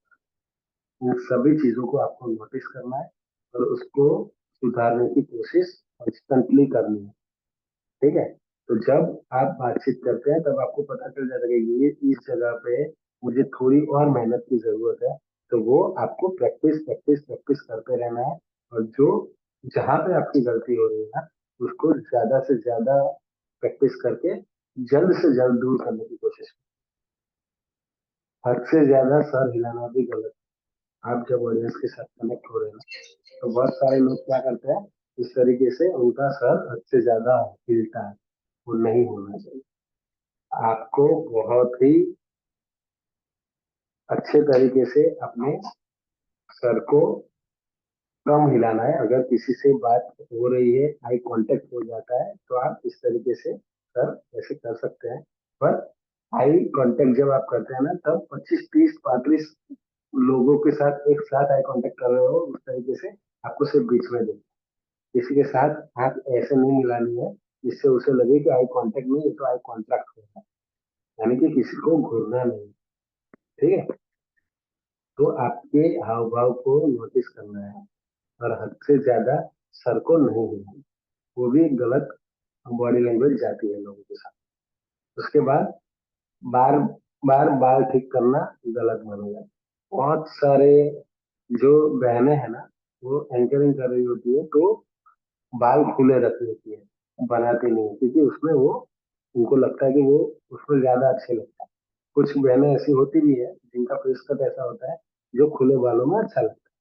तो बालों को ऐसा ऐसा करते रहना, ऐसा ऐसा करते रहना, वो ज्यादा अच्छा नहीं लगता है। तो बार बार बाल को ठीक करना गलत माना जाता है। जेंट्स में भी ऐसा होता है, जैसे इनके हमने लंबे बाल कर लिए तो ऐसे ऐसे हाथ घुमाते रहता है, तो ये भी करना गलत नहीं है। तो बार बार अपने बालों को ठीक करना वो भी ठीक नहीं है। ओके, जो मैंने पहले बात की वही आई, देखो आंखें मिलाई हो रही है, सबको लगना चाहिए ऑडियंस को कि ये हम सबके साथ बॉडी आई कांटेक्ट कर रहे हैं, पर किसी को ऐसा नहीं लगना चाहिए कि ये आई कांटेक्ट हो रहा है। अब बहुत जगह पे क्या होता है, कुछ ऐसे दो चार लोग होते हैं ना जो पूरी शिद्दत से हमें देख रहे होते हैं, तो एंकर को क्या लगता है कि इसका ध्यान मेरे पे ज्यादा है, तो एंकर उससे ही बात कर रहा होता है, ऐसे नोडिंग कर करके। ऐसा नहीं होना चाहिए, आंखें मिलाना है, घूरना नहीं है किसी को। फिर आंखें गोल गोल ना, कितने लोग क्या होता है कि उसने तैयारी की होती है, प्रैक्टिस की हुई होती है, पर एंड टाइम पे बोल गया। तो एंड टाइम पे जब हम बोलते हैं ना, तो हमारी आंखें गोल गोल घूमने लगती है, क्योंकि हम सोचते हैं कि अभी क्या हो। तो जब आदमी सोचता है तो उसकी आंखें ऊपर की तरफ जाती है, ठीक है। फिर वो जो नहीं हुआ है ऐसी कुछ बातें सोचते हैं तो इस तरफ जाती है, फिर वो वापस याद करने की कोशिश में उसकी आंखें नीचे आती है। ये जो पूरा काम होता है ना, उसमें ऐसे आंखें घूमती है, तो ये आंखें नहीं घूमनी चाहिए। ये दिखाता है कि आप कुछ भूल चुके हैं, आपके कॉन्फिडेंस में कमी आ चुकी है, और अब आप अच्छा नहीं बोल पाएंगे जब आपकी आंखें घूमने लगे। ठीक है, तो इसको थोड़ा कंट्रोल में रखना है। इस कंट्रोल में इसको कैसे रखेंगे? Practice practice and practice. ठीक है, खुश रहे, चेहरे पे ताजगी बनाए रखें। हमेशा खुश रहना है, चेहरे पे ताजगी बनाए रखनी कब रहेगी? जब आप खुश अंदर से होंगे, जब आप स्वस्थ होंगे, जब आपकी तबीयत अच्छी होगी, तब आप खुश रहेंगे। और आप अपने फेस पे स्माइल रखेंगे तो ताजगी अपने आप आपके चेहरे पे आएगी। आपके चेहरे के ऊपर ताजगी होगी और आप खुश रहेंगे, तब आप जब किसी से हंस के बात कर रहे हैं ना, तो लोग भी आपको सुनने में दिलचस्पी लेंगे, उनको भी मजा आएगा। अगर आप खुश नहीं है, आपके चेहरे पे ताजगी नहीं है, तो लोग आपसे कनेक्ट नहीं कर पाएंगे और वो फिर अपने काम में लग जाएंगे। समझ में आ रहा है? तो खुशी बहुत जरूरी है। 50% काम एक मन संचालक का सिर्फ उसकी मुस्कान कर लेती है, तो आपके फेस पे हमेशा मुस्कान होनी बहुत जरूरी है। ठीक है, फिर बेफिक्र हाथ ना मिलाए। किसी के साथ भी ऐसे बेफिक्र होके हाथ मिला लेना, ये स्टेज के ऊपर जब आप एंकरिंग कर रहे हैं ना, तब तो नहीं करना। स्टेज के ऊपर आप बात कर रहे हैं, उस वक्त कुछ कुछ एंकर ऐसे भी होते हैं जो ऑडियंस में नीचे उतर भी जाते हैं। उस वक्त आप आपकी एंकरिंग के ऊपर ही ध्यान आपका पूरा होना चाहिए। एकदम बेफिक्र किसी से हाथ मिला लेना नहीं चाहिए। उससे क्या होता है कि अगर आपने एक से हाथ मिलाया और दूसरे से मिलाना रह गया, आपका कोई इंटेंशन नहीं था, पर वो आपसे डिस्कनेक्ट हो जाएगा, उसको गलत भी लग सकता है, बुरा भी लग सकता है। इससे अच्छा है कि प्रोग्राम जब तक खत्म नहीं होता है, किसी से भी आप हाथ मिलाने के लिए ना जाए। तो बेफिक्र हाथ नहीं, मुट्ठी को बांधना। कभी भी आप देखना, किसी भी जगह पे आप जाएंगे, इंटरव्यू देख रहे हैं, एंकर का हाथ कभी ऐसे बंद नहीं। ऐसे जब आपकी मुट्ठी बंद हो जाती है ना, उसका मतलब आप कुछ नया सीखने के लिए तैयार नहीं है। उसका मतलब आपका माइंड अब आपको कोई नए विचार भेज नहीं रहा है। आप अभी कुछ दूसरे विचारों में आ चुके हैं, आपका कॉन्फिडेंस लो हो चुका है, वो आपकी ये बॉडी लैंग्वेज दिखा है। तो आपके हाथ जब ऐसे बंद हो जाए तो आप समझ लेना कि आप अब लो फील कर रहे हैं, तो आपको तुरंत हाथ खोल लेंगे। जैसे ही आप हाथ खोलेंगे और हाथों का मूवमेंट शुरू करेंगे ना, आपका कॉन्फिडेंस वापस आना शुरू हो जाएगा। मुट्ठी को बांधना नहीं है कभी भी, और अपने हाथों को भी कभी बांधना नहीं है। हाथों को ऐसे बांधोगे ना, लॉक हो जाएगी। फिर आपका माइंड आपको बहुत सारे विचार तो भेजेगा जो आप बोल रहे हैं, पर वो आपके हाथों को कमांड देना भूल जाएगा, भैया इसको छोड़। तो ये लॉक हो जाएगा, ये लॉक नहीं होना चाहिए। ठीक है, उसके बाद बातचीत करते समय किसी से ज्यादा क्लोज ना जाए। जब आप ऐसे एंकर बात कर रहे हैं ना, तो किसी से बहुत ज्यादा नजदीक नहीं जाना चाहिए। फिर सामने वाला लड़का है या लड़की है, कोई भी है, पर उसके बहुत नजदीक नहीं जाना चाहिए। एक दूरी हमें बनाए रखनी है एज एंकर।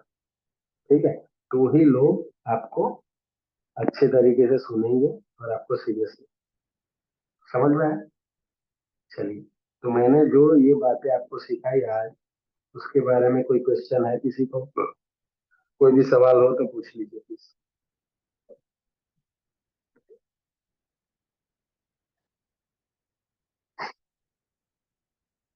सबका एक प्राइवेट ऑरा होता है। आप भी जब महसूस करना, आप अगर खड़े हैं तो आपके 1.5 फुट का जो सराउंडिंग एरिया है, आप जब जहाँ पे खड़े हैं उसके 1.5 फुट का जो सराउंडिंग एरिया है ना, उसमें आप किसी को अलाउ नहीं करते। कितने लोग उसमें अलाउ होते हैं? एक, आपके भाई बहन, आपके मम्मी पापा, और जिन लोगों की शादी हुई है तो उनके जीवन साथी या उनके बच्चे। इन लोगों के सिवाय कोई भी व्यक्ति आपके सराउंडिंग 1.5 फुट के एरिया में नहीं होगा। आप मार्क कर लो, कोई नहीं है।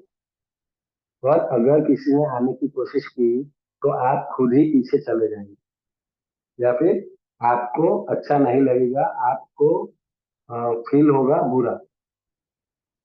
आपने ऐसा कभी फील किया है? आपने देखा है आपके 1.5 फुट के सराउंडिंग एरिया में कोई नहीं आता? अगर आता है तो आपको अच्छा नहीं लगता। हाँ, कब आता है? अगर आप रेलवे में मुसाफरी कर रहे हैं, अगर आप बस में जा रहे हैं, अगर आप मेले में घूमने गए हैं, ऐसी किसी जगह पे जहाँ बहुत सारे लोग हैं, तो वो सराउंडिंग एरिया में लोग होंगे जो अपरिचित भी हैं। ठीक है, पर नॉर्मल जगह पे जहाँ पे आप हैं वहां पे कोई लोग नहीं है। उसके बाद दूसरा एरिया बताता हूँ, 4 फुट का सराउंडिंग एरिया। जो आपका 4 फुट का सराउंडिंग एरिया है ना, उसमें आपके दोस्त और आपके जान पहचान वाले लोग भी आएंगे।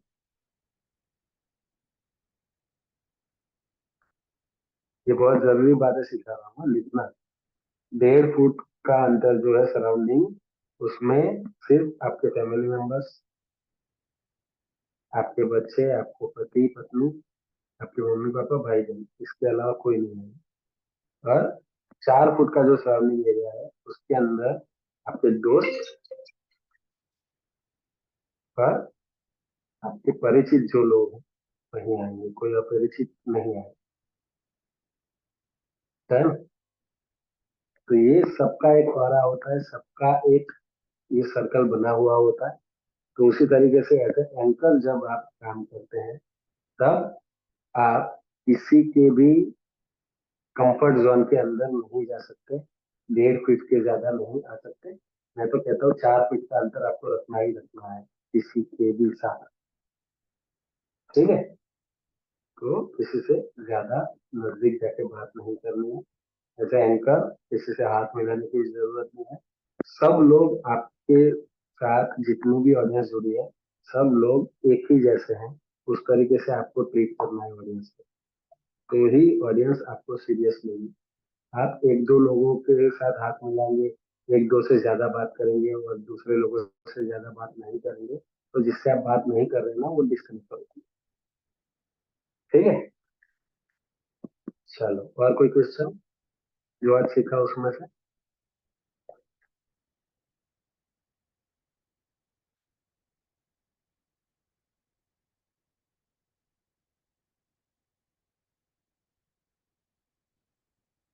ओके, तो आज मैंने आप लोगों को एंकरिंग सिखाया है। अभी आज से जो भी आपको असाइनमेंट दिए जाएंगे उस असाइनमेंट को किस तरीके से करना है, आज से असाइनमेंट अलग होगी। आपको जो असाइनमेंट दिया जाएगा, यानी कि नियत कार्य दिया जाएगा, उसका आपको 3 मिनट का वीडियो बनाना है। 3 मिनट का वीडियो एज ए एंकर बनाना है कि अगर आप एंकर हैं और मैंने एक विषय आपको दिया हुआ है, उस विषय के ऊपर आपको एंकरिंग करनी है, तो किस तरीके से आप शुरुआत करेंगे? शायरी से, कहानी से, सुवाक्य से। फिर आप मुख्य अतिथि को बुलाएंगे, उसके बाद दीप प्रज्वलन करवाएंगे। उसके बाद जो भी मैंने आपको विषय दिया है उस विषय के मुताबिक जिस तरीके से कार्यक्रम चलना चाहिए उस तरीके का पूरा एजेंडा आपको बनाना है। वो एजेंडा का फोटो निकाल के ग्रुप के अंदर डालना है और उस एजेंडा के मुताबिक ही वीडियो बना के 2 मिनट का आपको डालना है। वीडियो में ऐसा लगना चाहिए कि आप एंकरिंग कर रहे हैं, ठीक है। उसमें ज्यादा प्रकाश डालने के लिए अभी जैसे ही हमारा सत्र खत्म होगा, मैं आपको 3 वीडियो भेजूंगा। वो 3 वीडियो आप देख लेंगे तो आपको आइडिया आ जाएगा कि किस तरीके से आपको तैयारी करनी है और कैसा वीडियो बना के आपको डालना है। समझ में आ गया? चलिए, कितने लोग ऐसे हैं जो मुझे अभी कह सकते हैं कि जितने भी नियत कार्य मैं दूंगा वो सारे नियत कार्य के वीडियो आप बना के भेजने होंगे? कितने लोग हैं ऐसे? कमेंट बॉक्स में डालिए, कितने लोग भेजेंगे? धनंजय जी डालेंगे, मीना जी डालेंगे और संजय जी डालेंगे, अंजू कुमारी जी। ये रिकॉर्ड हो रहा है ना, जितने लोग बोल रहे हैं ना कि मैं करूंगा उन सबके वीडियोस आने चाहिए। मीरा जी ने बोला, मुकेश किस्कू जी ने बोला हाँ वो भी करेंगे। अर्चना जी ने अभी तक नहीं बोला है तो शायद वो नहीं करेंगे। मीनू जी ने बोला, सरिता जी ने बोला। अर्चना जी आपका नहीं आया अभी तक, मैं देख रहा हूँ।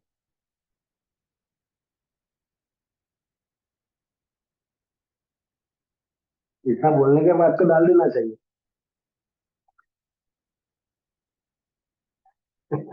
अभी आ गए। हाँ? सर हिंदी में कौन टाइपिंग ऐसा है, हो गया। कौन ऐसा है जो नहीं नहीं भेजने वाला? इसे बता दो ना, मैं उनको नहीं, आप तो मत सब भेजना वीडियो चलेगा। पिछले बार मेरा सब वीडियो है सर। हाँ, सुल्तान जी आप भेजेंगे नहीं भेजेंगे? भेजे हैं सर। भेजे, भेजेंगे ना यस सर। आज से? क्या सर? आज से भेजेंगे? यस सर, भेजेंगे और भेजे भी हैं सर। चलो वेरी गुड। चलिए, तो आज के दिन में ऐसी कौन सी 3 चीजें जो आपने सीखी हैं, जो आप अपने जीवन में उतारेंगे, जिससे आप एक अच्छे एंकर बन पाए? ऐसी कौन सी 3 चीजें हैं वो आप सबको बारी बारी बतानी। सबसे पहले जो कुछ नहीं बोला हो वैसा कौन है? सावित्री जी, सावित्री कुमारी जी, आप बताइए कौन सी 3 चीजें आपने सीखी आज?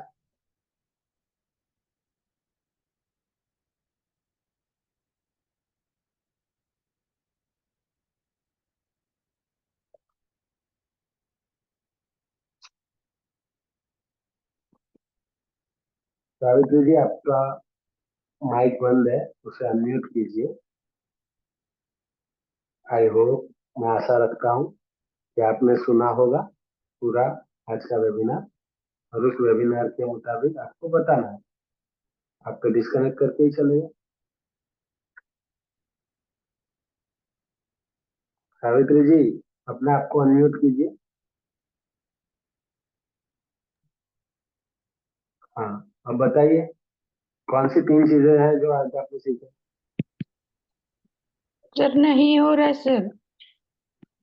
क्या हो रहा है? बोलिए, अभी आवाज आ रही है।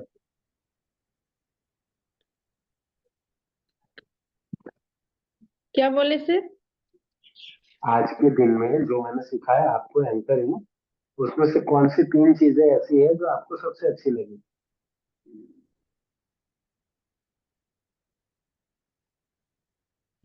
क्या आपका ध्यान था ही नहीं? पहले सीखे सर आत्मविश्वास के बारे में, और सीखे कि सबसे मतलब अपने आप के बारे में जानकारी, वेरी गुड, और स्वस्थ रहना, भोजन का ध्यान रखें। बहुत बढ़िया, बहुत बढ़िया। अभी से ध्यान आप थोड़ा ज्यादा रखिए। हाँ, अपने आप का तो ध्यान रखिए, वेबिनार का भी ध्यान। चलिए, जी अंजू जी आप बताइए कौन सी 3 चीजें जो आप अपने जीवन में उतारेंगे जिससे अच्छे वक्ता बन पाए आप? नमस्ते सर। नमस्ते। सर सबसे पहले तो यही सीखे कि मन संचालन में सबसे पहले हमें कोई भी गलत शब्दों का प्रयोग नहीं करना है, क्योंकि ऑडियंस का फोकस हम ही पे रहता है और यही होता है। और सबसे पहले तो मतलब स्वास्थ्य पे ध्यान रखना है कि हमें बाहर का खाना मतलब खान पान में हमें ध्यान रखना है, ताकि हमारा सेहत अच्छा रहे, हमारा तबीयत बिगड़े ना, हमारा आवाज ठीक रहे, ताकि हम अच्छे से बोल सके। और तीसरा में यही सीखे कि बातें करते समय किसी के मतलब किसी से सबसे ज्यादा सबसे ज्यादा क्लोज हम ना जाए, क्योंकि ऑडियंस का फोकस तो हम ही पे रहता है। Great. चलिए बहुत बढ़िया अंशु जी, इसी तरीके से सबको सीखना चाहिए। हाँ, चलिए मीनू जी आप बताइए, मीनू कुमारी जी कौन सी 3 चीजें आप बताएंगे जो आपको अच्छी लगी? जैसे अपने आप के बारे में जानना, आत्मविश्वास और अपनी वैल्यू करना, बातचीत का कौशल। Very good. सब कुछ मत बताइए, सिर्फ 3 चीजें, दूसरों के लिए भी रखिए। धन्यवाद सर। बहुत बहुत बढ़िया, बहुत बढ़िया। मंजू कुमारी जी आप बताइए।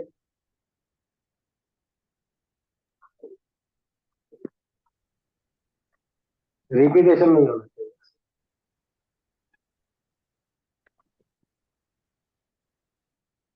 अपने आप को जानने के लिए वैल्यू करना, और फिर स्लिप नहीं होना चाहिए ना सर। अपने आप की वैल्यू करना है फिर। और फिर 1.5 फुट की दूरी में अपना परिवार को ही रहना चाहिए, और 4 फुट की दूरी में मैं अपना ये मित्र वगैरह रहना चाहिए, ज्यादा से किसी से बात नहीं करना चाहिए। Very good, very good. चलिए, और अभी अर्चना जी, अर्चना कुमारी जी आप बताइए 3 चीजें।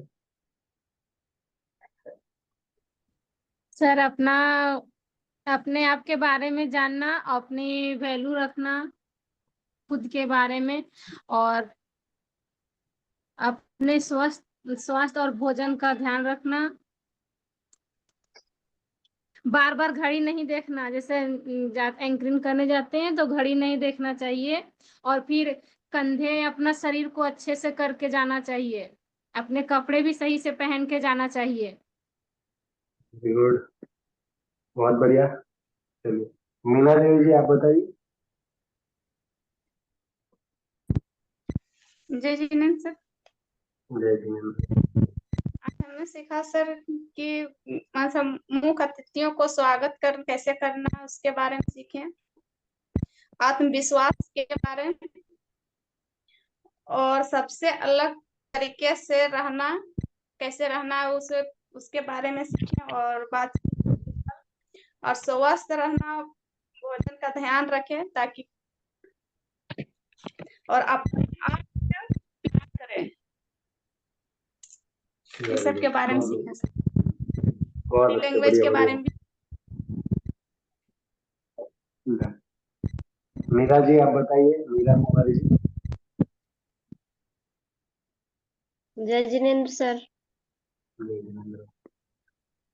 सर आज का क्लास में हम सीखे कि आप पहले तो अपने आप को हम लोगों को वैल्यू देना चाहिए, अहमियत देना चाहिए, साफ सुथरा कपड़ा पहनना चाहिए, और वो जरूरी नहीं कि वो कपड़ा हमारा ब्रांडेड ही हो, कीमती ही हो, क्योंकि साफ सुथरा कपड़ा रहेगा तभी लोगों को भी लगेगा कि हाँ बढ़िया है। और दूसरा है कि सबसे अलग तरीके से रहना है हम लोगों को, वहां पहुंचने से पहले हम लोग को मतलब पहले पहुंचना है और तैयारी करना है, वहां जाके अपनी प्रैक्टिस करना है। और तीसरा है कि अपना मूर्ति को हम लोगों को बांधना नहीं है, ये बांधने से हमारा दिमाग काम नहीं करने लगता है, आगे की ओर हमें बढ़ने नहीं देता है।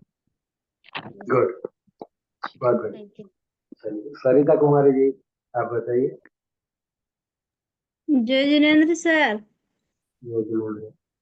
सर आज हम सीखे मन संचालन क्या होता है उसके बारे में सीखे, और अपने आप के बारे में जाने, फिर अपना वैल्यू करना सीखे, फिर आत्मविश्वास, फिर अपने आपके बारे में जानकारी लेना, और स्वस्थ रहना, भोजन अच्छा से करना और अपने आप से प्यार करना और बहुत बढ़िया, बहुत 1.5 फुट में अपने फैमिली के और 4 फुट में अपने दोस्तों और अपने परिचित को रखना। उतने में ही लोग आएंगे, उससे ज्यादा नजदीक नहीं आएंगे। हाँ, आप मार्क करना इस सारी चीजों को। मैंने आपको इसलिए सिखाया कि आप एज ए एंकर किसी से भी 4 फुट से अंदर आपको नहीं जाना है, और बहुत अच्छा आपका दोस्त है तो 4 फुट से अंदर जा सकते हैं, पर 1.5 फुट से अंदर तो नहीं जाना। ठीक है, जी। चलिए। सुल्तान जी आप बताइए। सुल्तान अंसारी, नमस्कार सर। नमस्कार। सर आज हम सीखें कि मंच संचालन करने के लिए जब भी जाए तो सबसे पहले जो भी वहाँ अतिथि आए उसका अभिवादन करना है। और और सर कहानी और शायरी को लिख के रखना, या तो फिर उसे तैयारी करके जाना है। ठीक और है, सर जब भी मंच का संचालन करे तो हमें बार बार घड़ी नहीं देखना है, ताकि ऑडियंस जो हमसे डिस्कनेक्ट हो सकते हैं। और अपने स्वास्थ्य का ख्याल रखना है, और अपने खान पान के ऊपर भी ध्यान देना है प्रोग्राम से पहले, ताकि बीमार ना हो जाए समय वेरी गुड, बहुत अच्छा। पर। चलिए, अब कौन बाकी है? धनंजय जी। मंच संचालन में से सर पहले अतिथियों का स्वागत करना, फिर सरस्वती वंदना, चाहे कोई सा भी वंदना करना, दीप प्रज्वलन करना। उसके बाद फिर अपने बातों को ऑडियंस को से ध्यान आकर्षित करना, फिर अपना स्वास्थ्य का ध्यान रखना। और सर ये जो 4 फुट और 2 फुट का जो बताया, 1.5 फुट का, ये सिर्फ स्टेज में भी यही चीज करना है? और नहीं, ये नॉर्मल जिंदगी में ऐसा होता है, ये बाय डिफॉल्ट होता है, किसी ने सीखा नहीं होता है। ये ऐसा ही होता है क्योंकि ह्यूमन साइकोलॉजी इस तरीके से काम करती है। हमें ध्यान रखना है एज ए एंकर कि 4 फुट से नजदीक किसी के जाना नहीं है, जब तक बने तब तक नहीं जाना। ठीक है, तो एक अच्छे एंकर की पहचान यही होती है। चलिए, संजय जी आप बताइए, कौन सी 3 चीजें सीखे आप नई आज? जी सर। हाँ जी, बताइए। हाँ सर, आज मंच संचालन के विभिन्न विधियों के बारे में हमने सीखा। इसमें से जैसे मुख्य अतिथि कौन है, और फिर बहुत सारे प्रोग्राम होते हैं ना सर, जैसे वंदना होता है, फिर अ, ईश्वर का वंदना होता है, दीप प्रज्वलित होता है, इसके बारे में आपने मुझे बताया। इसके अलावा खुद का सौंदर्य कैसे मैनेजमेंट करना है, इसके बारे में बताया। और फिर जो हमारा बॉडी लैंग्वेज की कुछ कुछ जो खामियां हैं, जैसे बहुत अधिक नहीं बोलना है, बाल को बार बार ठीक नहीं करना है, इसके अलावा हद से ज्यादा इधर उधर नहीं घूमना है। और जैसे आपने बताया कि जो हमारे क्लोज दोस्त हैं उसको उसके उसके पास हम 1.5 फुट तक जा सकते हैं, और जो जिसको हम अच्छी तरह नहीं जानते हैं उससे हमको 4 फुट की दूरी में ही रहना है। वेरी गुड, बहुत अच्छा। चलिए, जी लगभग, सर। हाँ, thank you Sanjay ji. Thank लगभग सबसे बात हो चुकी है, कोई बाकी है क्या? किसी को बोलना अगर बाकी रह गया तो प्लीज। डन। मुझे लगता है तब तक सबसे बात हो चुकी है। बहुत बहुत धन्यवाद। आप आज आप सबने एंकरिंग बहुत अच्छी तरीके से सीखा है, और आपने ये वादा भी किया है कि आज से जो आपको नियत कार्य दिए जाएंगे उसको आप अच्छे तरीके से करेंगे, वीडियो डालेंगे। ठीक है, चलिए, बहुत बहुत धन्यवाद आप सबका। मिलेंगे अगले गुरुवार को, और हर रोज ग्रुप में तो मिलने ही वाला है। तो नीरज जी, सादर आमंत्रित करता हूँ।